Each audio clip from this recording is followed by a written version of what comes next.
اس لیے اللہ کے رسول صلی اللہ علیہ وسلم سے ایک صحابی نے پوچھا، اللہ کے بعد سب سے زیادہ مجھ پر کس کا حق ہے؟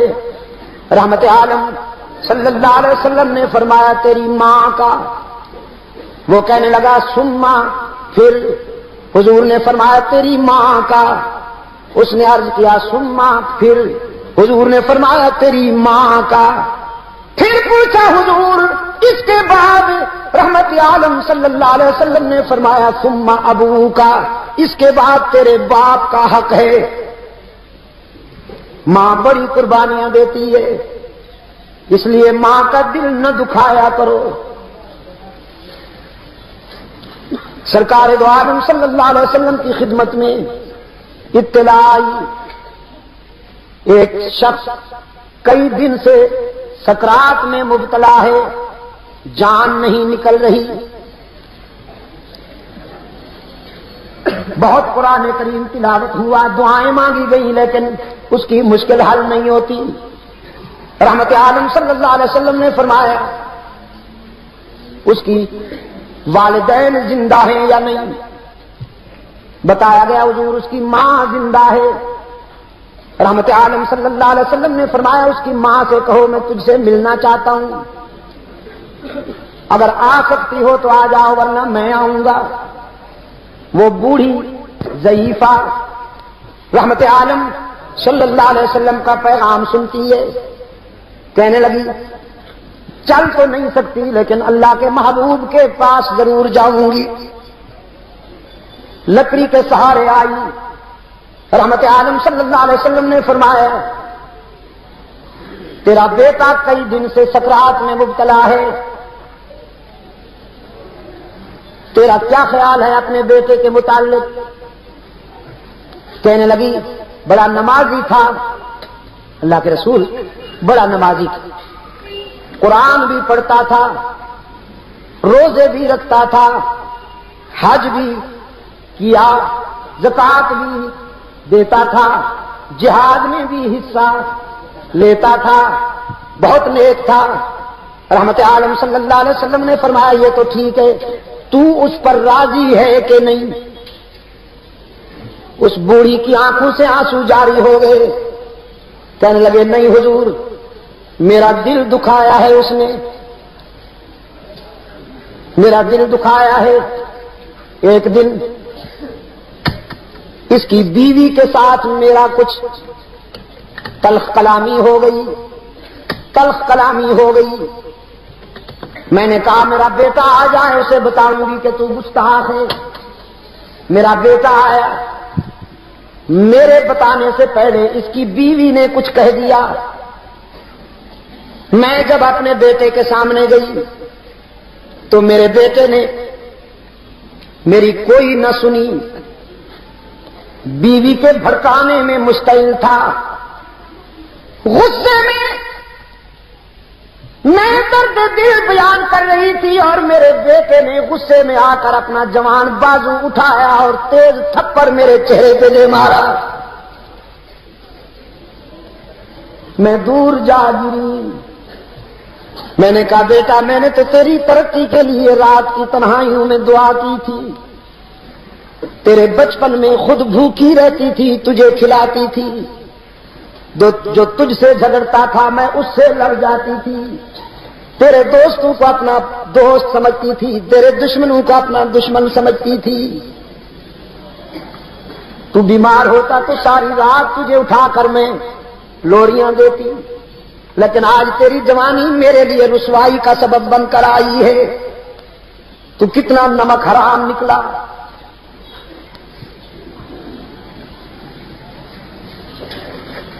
سرکار دو عالم صلی اللہ علیہ وسلم کی آنکھوں میں آنسو آ گئے۔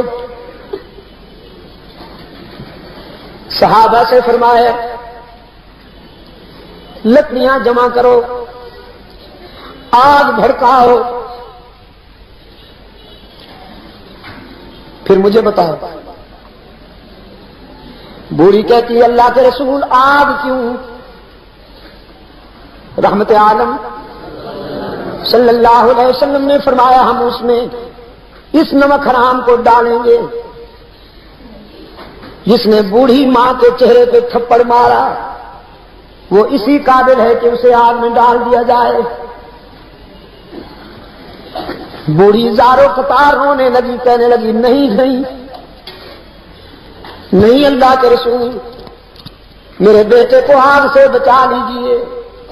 رحمت عالم صلی اللہ علیہ وسلم نے فرمایا تو اس آگ سے گھبرا گئی ہے، آخرت کی آگ تو اس سے بھی زیادہ اذیتناک ہے۔ وہ بوڑھی کہنے لگی کوئی شکل ہے بچ جانے کی کہ میرا بیٹا اس آگ سے بھی بچ جائے، اس آگ سے بھی بچ جائے۔ نعرہ تکبیر، نعرہ تکبیر، اہل صحابہ، اہل صحابہ، سرکار دو عالم صلی اللہ علیہ وسلم نے فرمایا بس ایک صورت ہے کہ تو اسے معاف کر دے۔ چیخ کر وہ بوڑھی کہنے لگی اللہ کے رسول آپ بھی گواہ بن جائیے، میرا رب بھی گواہ ہو جائے، میں نے اپنے بیٹے کو دنیا میں بھی معاف کر دیا، آخرت میں بھی معاف کر دیا۔ بیا تنہا چ غمداری چتے غلا بدستاری، بیا تنہا چ غمداری مجاؤ از غیر حق یاری، کہ لا فتح الا ہو، جب لا کی تلوار تیرے ہاتھ میں ہے، لا بت توڑتا ہے، لا غیر اللہ کے نقش مٹاتا ہے، لا مذہبی دکانداروں کا بزنس اجاڑتا ہے، لا جو تیرے لا بدستاری، بیا تنہا چ غمداری۔ سمجھ رہے ہیں آپ؟ واقعی فارسی سمجھنا شروع کر دیا آپ نے، مجھے وہ پشتو سکھائے بغیر۔ چلو میں تو خوش تھا کہ اگر مجھے پشتو نہیں آتی تو آپ کو فارسی بھی نہیں آتی، لیکن آپ تو بازی لے گئے پھر۔ ماشاءاللہ بہت خوشی ہوئی۔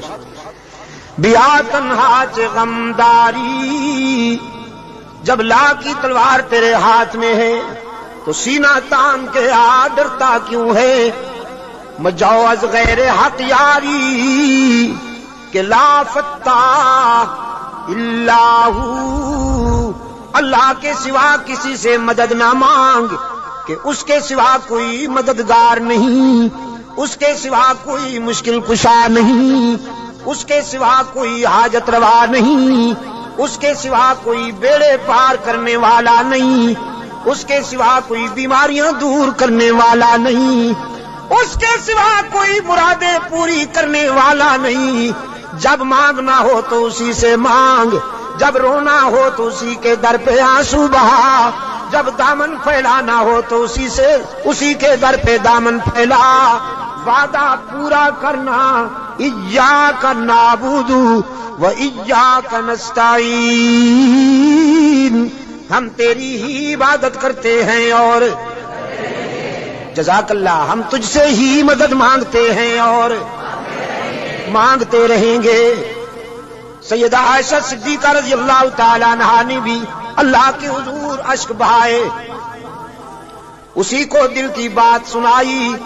الہ العالمین منافقین نے میرے خلاف جھوٹے الزامات عائد کیے ہیں، میری کردار کشی کی مہم چلا رکھی ہے۔ اگرچہ یہ بات نئی تو نہیں، مجھ سے پہلے بھی معصوموں کے خلاف یہ پراپگنڈا ہوتا رہا، لیکن جب موسیٰ پر الزام لگا تو تو نے ان کی برات کا اہتمام کیا، جب یوسف پر الزام لگا تو تو نے ان کی برات کا بھی اہتمام کیا، جب مریم پر الزام لگا تو تو نے ان کی برات کا بھی اہتمام کیا۔ میرے معبود، آج تیرے محبوب کی عائشہ اشک بار آئی ہے اور یہ فیصلہ کر کے آئی ہوں جب تک میری برات کا اہتمام نہیں ہوگا تیرے در سے سر نہیں اٹھاؤں گی۔ سجدے سے سر نہیں اٹھاؤں گی، کسی اور کے در پہ نہیں جاؤں گی، تجھ سے ہی مدد مانگتی ہوں، تجھ سے ہی درد دل کہتی ہوں۔ رو رہی ہے سیدہ عائشہ صدیقہ رضی اللہ تعالی عنہا، کس کے آگے؟ اسی کے آگے رویا کرو، اسی کے آگے اشک بہایا کرو، اسی کے حضور دامن پھیلایا کرو، ساری امیدیں اسی سے وابستہ کیا کرو کہ اس کے سوا دامن بھرنے والا کوئی نہیں، دامن خالی کرنے والے بہت، بھرنے والا کون؟ دامن خالی کرنے والے بہت۔ بیٹھے ہوئے ہیں فنکار، جھنڈیاں لہرا رہی ہیں، زلفیں جا رہی ہیں، چادریں اوڑھی ہوئی، قبریں سجائی ہوئی، جھنڈیاں لہرائی ہوئی، چادر اوڑھے ہوئے بیٹھے ہیں، جیسے آسمان سے اتری ہوئی چیز ہو کوئی۔ اور سادہ لو انسانوں سے کہتے ہیں کچھ لے کے آؤ گے تو کچھ لے کے جاؤ گے، خالی ہاتھ آؤ گے تو خالی ہاتھ جاؤ گے، لیکن اس کے در رحمت سے صدا آتی ہے کچھ نہ لے کے آؤ، سب کچھ لے کے جاؤ، خالی ہاتھ آؤ، دامن بھر کے جاؤ۔ قال ربکم ادعونی استجب لکم ان الذین یستکبرون عن عبادتی سیدخلون جہنم داخرین۔ دنیا والوں سے مانگا جائے تو ناراض ہوتے ہیں، نہ مانگا جائے تو خوش ہوتے ہیں، لیکن یہ داتا وہ ہے کہ یہ مانگنے والوں سے خوش ہوتا ہے، نہ مانگنے والوں سے ناراض ہوتا ہے۔ ان الذین یستکبرون عن عبادتی، یہاں مفسرین نے لکھا ہے عبادتی سے مراد ہے جو مجھے پکارنے میں گریز کرتے ہیں، کیونکہ پکارنا عبادت ہے، پکارنا پیرا مدد کر، شرک کی تس کہ کی تس شرک کی تس، کیونکہ پکار عبادت ہے، پکار۔ قال ربکم ادعونی استجب لکم، تمہارا رب کہتا ہے مجھے پکارا کرو، میں تمہاری دعاؤں کو قبول کرنے والا ہوں۔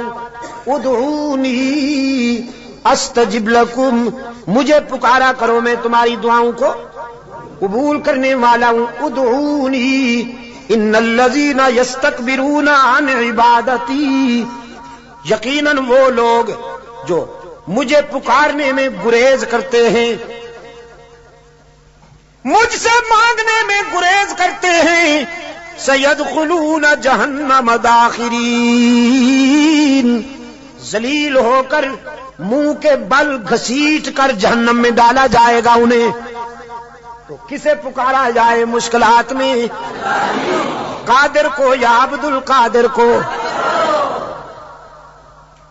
ذرا حرارتیں فضا میں تحلیل کر دو، ہاں ذرا حرارتیں، یہ گرمی فضاؤں میں تحلیل کر دو، اور پھر اللہ سے دعا کرو کہ یہ فضائیں پھیل جائیں اور بھی کے بیماروں کو اللہ شفائے کاملہ عطا فرمائے۔ مشکلات میں کام آنے والا کون؟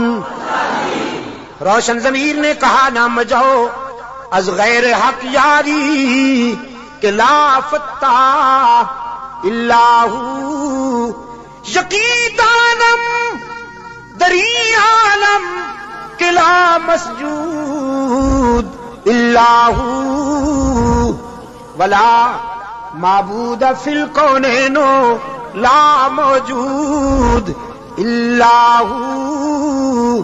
کوئی مانے یا نہ مانے، لیکن میرا تو ایمان ہے کہ اس کے سوا پوری کائنات میں کوئی مسجود نہیں، اس کے سوا پوری کائنات میں کوئی مسجود، نبی مسجود، رسول مسجود، تو پھر کاما والی سرکار کیسے مسجود ہو گئی؟ سبحان اللہ۔ قرآن کریم میں جگہ جگہ پر فکر انسانی کو متوجہ کیا گیا ہے کہ نیاز مندیاں، اپنی زمین کی نیاز مندیاں اللہ کے لیے وقف کرنی ہوں گی۔ فرمایا لعن اللہ الیہود والنصارى، اللہ کے رسول صلی اللہ علیہ وسلم نے فرمایا یہودیوں پر، نصرانیوں پر اللہ کی لعنت۔ کیوں؟ اتخذوا قبور انبیائہم مساجدا، کہ انہوں نے نبیوں کی قبروں کو سجدہ گاہ بنا دیا۔ نبی کی شان زیادہ ہوتی ہے یا ولی کی؟ نبی کی شان زیادہ ہے نا ولی سے۔ جو نبیوں کی قبروں کا سجدہ کریں ان پر تو اللہ کے رسول نے لعنت بھیجی ہے، اور جو ولیوں کی قبروں کو سجدہ گاہ بنا لے ان پر جزاک اللہ، یہی بات ہے۔ یہ عاشق بنے پھرتے ہیں،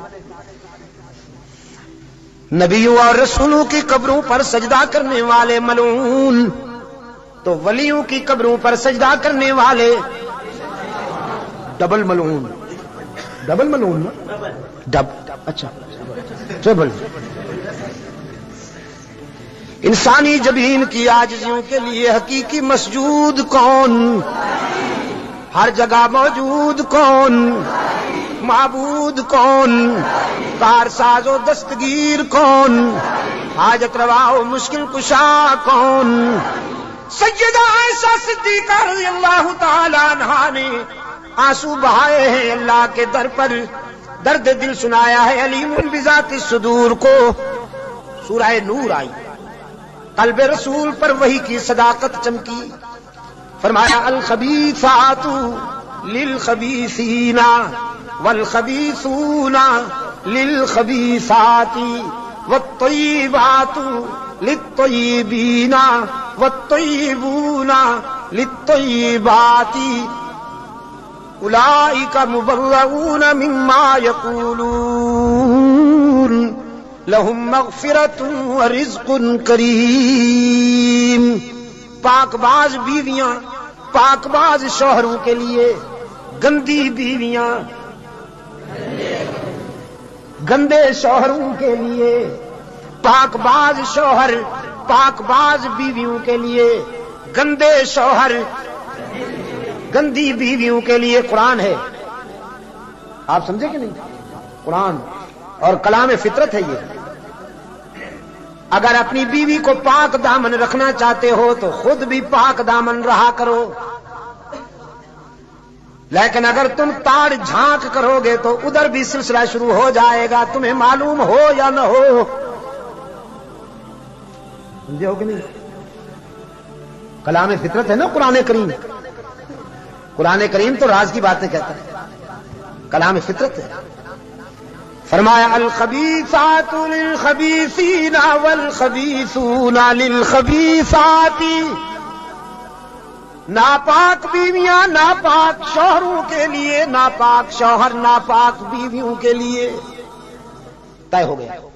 والطیبات للطیبین، پاک باز بیویاں پاک باز شوہروں کے لیے، والطیبون للطیبات، اور پاک باز شوہر پاک باز بیویوں کے لیے۔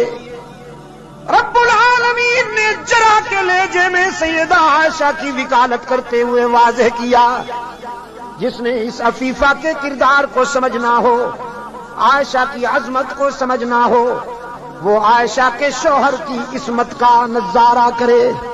جس کا شوہر محمد معصوم، وہ بیوی کیسے نہ محفوظ۔ محمد معصوم ہے، عائشہ محفوظ ہے۔ جرا کے انداز میں رب العالمین نے برات کی، اولئک مبرؤون مما یقولون۔